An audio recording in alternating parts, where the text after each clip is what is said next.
소나무 재선충병을 옮기며 활동기간이 늘어나고 있는 곤충은 무엇인가요?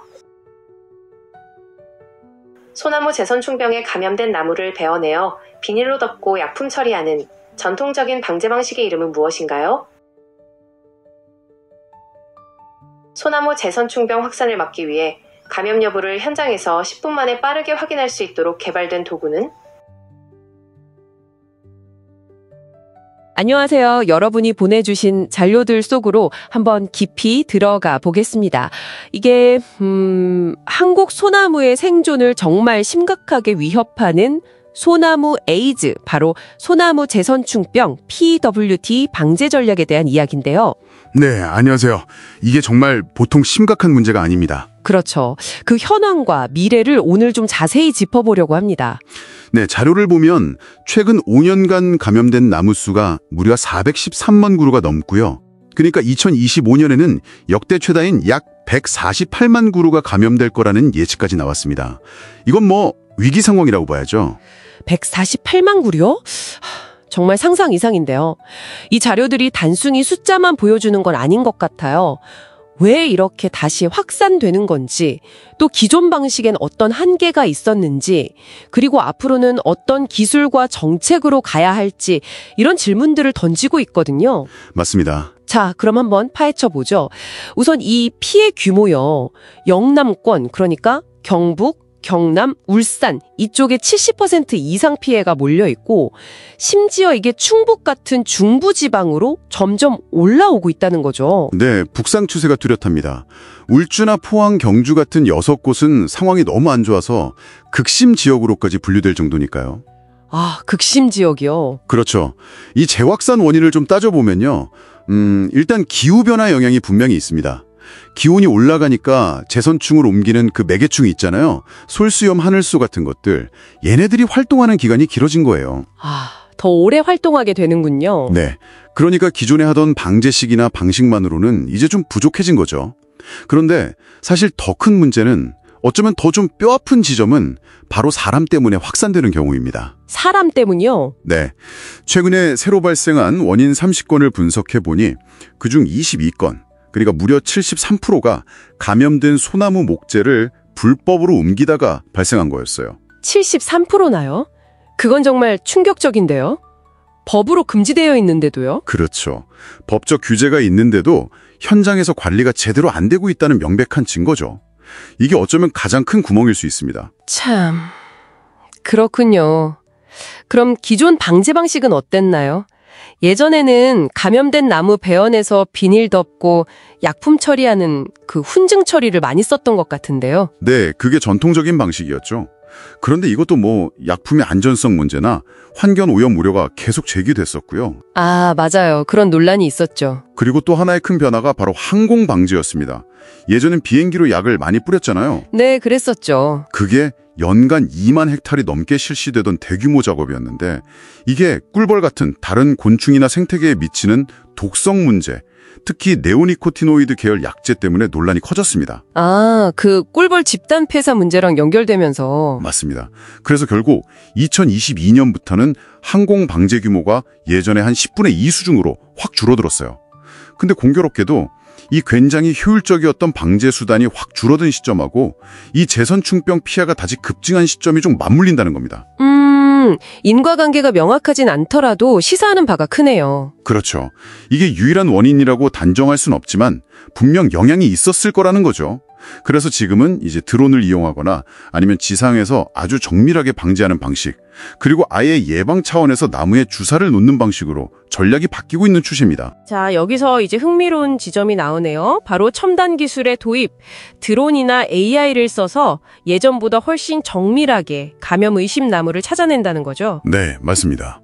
특히 금강소나무 군락지처럼 정말 중요한 곳을 지키는 데는 이게 확실히 도움이 될 것 같아요. 그렇죠.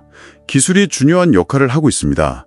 예를 들어서 현장에서 바로 감염 여부를 한 10분, 20분 만에 확인할 수 있는 신속 진단 키트 같은 것도 개발됐고요. 아, 바로 확인이 되는군요. 네. 이러면 발견부터 진단, 처리까지 걸리는 시간을 획기적으로 줄여서 확산을 막는 데 큰 도움이 될 수 있죠. 또 환경 문제를 고려한 친환경 바이오 기술 개발도 활발합니다. 예를 들면 소나무 자체가 제선충병에 좀 더 잘 견디게 저항성을 키워주는 미생물 제제 JCK1398 같은 게 개발돼서요. 이게 곧 드론 방제에도 적용될 준비를 하고 있습니다. 오, 미생물로요? 네. 그리고 아예 그 매개충, 솔수염 하늘소를 공격하는 곤충병원성 미생물을 이용한 방제 연구도 진행 중이고요. 와, 기술 발전이 정말 빠르네요. 그런데 이 자료들을 쭉 보다 보면 이런 좋은 기술들이 있어도 현장에서 제대로 작동하려면 꼭 넘어야 할 산이 있다는 지적이 나와요. 어떤 부분일까요? 바로 사유림 문제입니다. 전국 산림의 68%가 개인 소유, 즉 사유림인데 일부 소유주분들이 이게 뭐 재산권 침해다 이런 이유로 방제 작업에 협조를 잘 안 해주시는 경우가 많다는 거예요. 아, 네. 바로 그 지점입니다. 이게 현재 방제 전략의 어쩌면 가장 큰 아킬레스건이라고 할 수 있습니다. 그렇죠. 아무리 기술이 좋아도 나무 주인이 반대하면 못 들어가는 거니까요. 맞습니다. 물론 방제 특별법에 따라서 강제로 조치를 할 수도 있지만 그것만으로는 한계가 너무 명확해요. 갈등만 커질 수도 있고요. 핵심은 이분들의 협력을 어떻게 자연스럽게 이끌어낼 것인가, 여기에 달려 있습니다. 그러려면 결국 경제적 인센티브 설계가 중요하죠. 경제적 인센티브라면 예를 들어 어떤 게 있을까요? 네, 예를 들어서 방제를 위해 어쩔 수 없이 베어낸 나무에 대해서 좀 현실적인 보상을 해준다거나 아니면 방제 작업 후에 그 산림을 다시 건강하게 복구하는 비용을 지원해주는 방식 같은 거죠. 아, 실질적인 혜택을 줘야 자발적으로 참여하게 된다는 거군요. 그렇죠. 그런 정책적 고민이 꼭 필요합니다. 그리고 동시에 정말 보존 가치가 높은 금강소나무램 같은 핵심 지역에는 가용 자원을 집중적으로 투입하고 또 아까 말씀드린 감염된 나무의 불법 이동 단속은 지금보다 훨씬 더 강력하게 시스템적으로 개선해야 합니다. 기술 개발도 중요하지만 결국 이 관리 시스템과 제도의 혁신이 받쳐줘야 한다는 말씀이시네요. 네.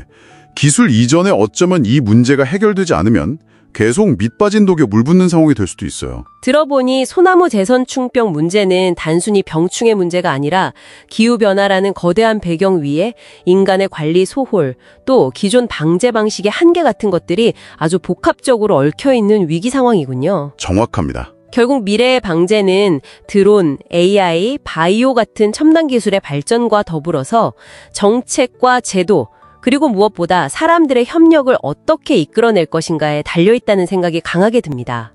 네, 맞습니다. 기술은 계속 발전하겠지만 결국 이 싸움의 성패는 말씀하신 대로 임의적인 확산을 얼마나 효과적으로 통제하느냐, 그리고 전체 산림의 상당 부분을 차지하는 사유림 소유지들의 협력을 어떻게 확보하느냐, 이 두 가지 인간적인 요소를 어떻게 풀어내느냐에 달려있다고 볼 수 있습니다. 이게 가장 어렵고도 또 가장 시급한 과제일 수 있겠죠. 자, 오늘 이야기를 마무리하면서 여러분께 이런 질문을 한번 던져보고 싶습니다. 좀 더 장기적인 관점에서요. 아예 이 병에 처음부터 강한 소나무 품종 자체를 개발하고 보급해서 우리 산림 생태계 전체를 재선충병에 덜 취약하게 만들어가는 방법은 어떨까요? 이것이 혹시 미래의 근본적인 해결책이 될 수는 없을지 한 번쯤 고민해 보시면 좋겠습니다.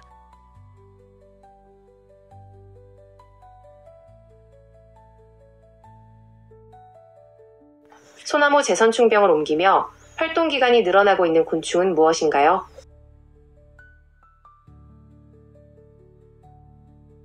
소나무 재선충병에 감염된 나무를 베어내어 비닐로 덮고 약품 처리하는 전통적인 방제 방식의 이름은 무엇인가요?